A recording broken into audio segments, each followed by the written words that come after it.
يا لهوي يا ماما بابا جه. يا لهوي يا ماما بابا جه.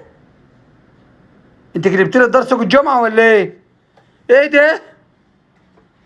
سيدو انا سيدو انا. سيدو انا. يبقى انت خدت الفلوس اللي هنا من غير ما تقولي لي.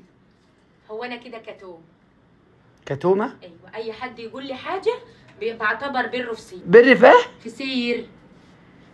سيرك في بير بقى. انما انت جيت امتى جيت اتفرج على اللي انت عاملاه. ايه ده يا ماما؟ شاف من عشك يا اخوي. ايه ده؟ ده كاسه ودي كوبايه ودي والنص كوبايه. ده على اساس ان انا مش شايفهم يعني. مش انت اللي بتسالني؟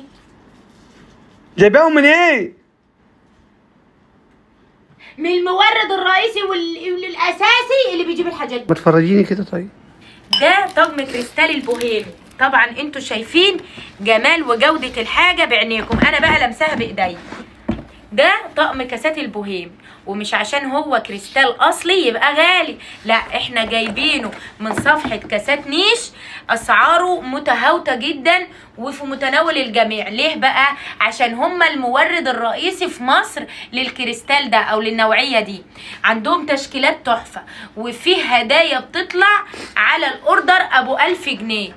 كل الاوردر معلي الهدية بتاعته بتعلى، بس هنا شرط انهم يكونوا جايين من طرفي.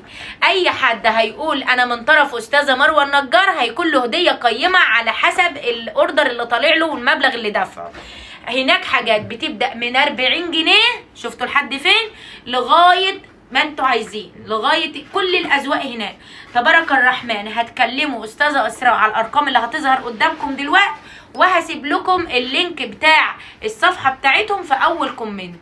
تابعوهم وكلموهم وخشوا اطلبوا الحاجات لو انتوا مش مصدقين. الأسعار هناك في متناول الجميع، والأشكال هناك صدقوني مش هتلاقوها في أي مكان. شايفين جمال الحاجة؟ بارك الله على جودة الحاجات. انتوا شايفين التشكيلات وجمالها. الحاجات الجميلة دي انا عن نفسي ما شفتهاش غير عندهم.